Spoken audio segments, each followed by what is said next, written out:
Hello everyone, welcome back to my channel. अहिले टिकटकमा यस्तो टाइपको भिडियो एकदमै ट्रेन्डिङमा रहेको छ। सो आज म हजुरहरूलाई यस्तो टाइपको भिडियो कसरी बनाउने सम्पूर्ण जानकारी लिएर आइरहेको छु। सो भिडियोलाई बिचमा स्किप नगरिकन अन्तिमसम्म हेरिदिनु होला। सो यस्तो टाइपको भिडियो बनाउनको लागि फर्स्टमा हामीले आफ्नो क्यापकट एपलाई ओपन गर्ने, न्यू प्रोजेक्टमा क्लिक गर्ने र फर्स्टमा 1.4 सेकेन्डको भिडियोलाई चुज गर्ने र एउटा फोटोलाई चुज गर्ने र 1.2 सेकेन्डको भिडियोलाई चुज गर्ने र अर्को फोटोलाई चुज गर्ने र 5.7 सेकेन्डको भिडियोलाई चुज गर्ने र थर्ड फोटोलाई चुज गर्ने र एड अप्सनमा क्लिक गर्ने। यो भिडियोको क्लिपको लिङ्कहरू मैले डिस्क्रिप्सनमा राखिदिएको छु, हजुरले त्यहाँबाट डाउनलोड गर्न सक्नुहुनेछ। सो फर्मेटमा क्लिक गर्ने र 9:16 को रेसियोलाई चुज गर्ने र अब लास्टमा क्यापकटको वाटरमार्क रहेको हुन्छ। सो इन्डिङ पार्टलाई सिलेक्ट गरेर डिलिट अप्सनमा क्लिक गरिदिने र अब हामीले तीनवटै फोटोलाई जुम गर्दै स्क्रिनमा फिट गर्नुपर्ने हुन्छ। सो कतिको जुम गर्नुपर्ने छ त्यही अनुसारले नै जुम गर्दै स्क्रिनमा फिट गर्नु होला। सो मैले आफ्नो सबै फोटोहरूलाई स्क्रिनमा फिट गरि पनि सके, हजुरहरूले पनि सबै फोटोहरूलाई जुम गर्दै स्क्रिनमा फिट गर्नु होला। र अब हामीले सबै फोटोको ड्युरेसन मिलाउनु पर्ने हुन्छ। सो फर्स्ट फोटोको ड्युरेसन हामीले 1.9 सेकेन्डको राख्नुपर्ने हुन्छ र सेकेन्ड फोटोको ड्युरेसन हामीले 4.6 सेकेन्डको राख्नुपर्ने हुन्छ र लास्ट फोटोको ड्युरेसन हामीले 0.6 सेकेन्डको राख्नुपर्ने हुन्छ। सो मैले आफ्नो सबै फोटोको ड्युरेसन मिलाइ पनि सके, हजुरहरूले पनि त्यही अनुसारले नै फोटोको ड्युरेसन मिलाएर राख्नु होला। र अब हामीले आफ्नो फोटोमा एनिमेसन लगाउनु पर्ने हुन्छ। सो फर्स्ट फोटोलाई सिलेक्ट गर्ने, एनिमेसनमा क्लिक गर्ने, कम्बो अप्सनमा क्लिक गर्ने र फर्स्ट फोटोमा हामीले जुम 1 एनिमेसनलाई युज गर्नुपर्ने हुन्छ र अब सेकेन्ड फोटोलाई चुज गर्ने, एनिमेसनमा क्लिक गर्ने, कम्बो अप्सनमा क्लिक गर्ने र सेकेन्ड फोटोमा हामीले बाइसेक्ट 2 एनिमेसनलाई युज गर्नुपर्ने हुन्छ।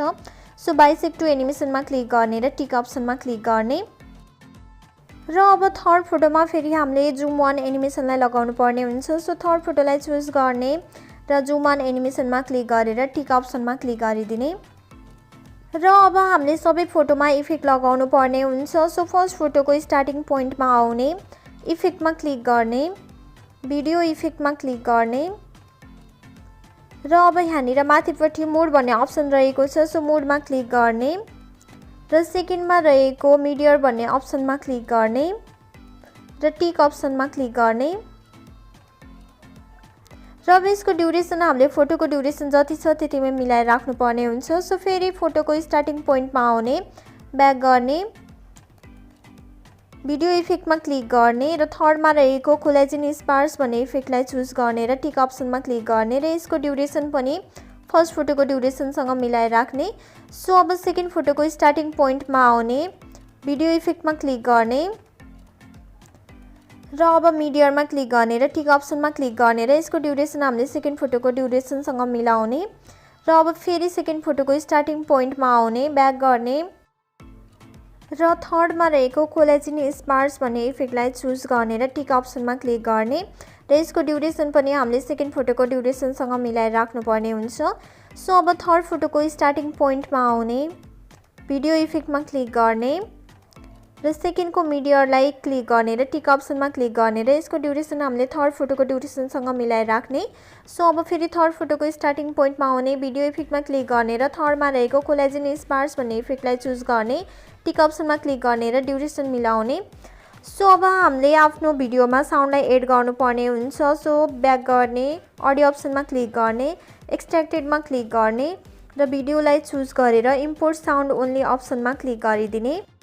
सो हाम्रो भिडियोमा साउन्ड आइसकेको छ र साउन्डको लिङ्क मैले हजुरहरूलाई डिस्क्रिप्सनमा राखिदिनेछु। सो हजुरहरूले त्यहाँबाट डाउनलोड गरेर त्यो साउन्डलाई आफ्नो भिडियोमा इम्पोर्ट गर्न सक्नुहुनेछ। सो अब यो भिडियोलाई आफ्नो ग्यालरीमा सेभ गर्नको लागि माथि रहेको एरो अप्सनमा क्लिक गर्नुपर्ने हुन्छ। सो यहाँनिर थोरै टाइम लाग्छ र हाम्रो भिडियो चाहिँ ग्यालरीमा सेभ हुन्छ र त्यसरी सेभ भएको भिडियोलाई हजुरहरूले आफ्नो टिकटकमा अपलोड गर्न सक्नुहुनेछ र लास्टमा हामीले डन अप्सनमा क्लिक गर्नुपर्ने हुन्छ।